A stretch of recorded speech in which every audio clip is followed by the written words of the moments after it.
আপনি যেদিন মরবেন সেদিনও মানুষ ভাত খাবে।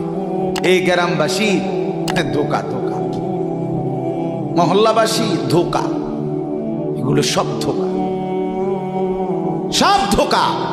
বন্ধুরা ধোকা, স্ত্রী ধোকা, এগুলো সব ধোকা। সব ওই রাত্রে খানা খাবে, আপনারে দাফন করে আসে। আরো বেশি খাইব মানুষের ঘরের থেকে যাইতে আইনা ভাত খাওয়া। আও সারাদিন কাঁদছেন আপনি, শরীর দুর্বল হয়ে যাব, খানা না খাইলে ভাত খান, খানা বন্ধ না। লাশের সামনে, লাশের সামনে মুসলমান আজকে জানাজা, লাশ সামনে, এখানে দাঁড়াইয়া জিগায় খানাটা কোন দিন কইয়া লাইলে ভালো আছিল। কি আহা আহা মানুষ।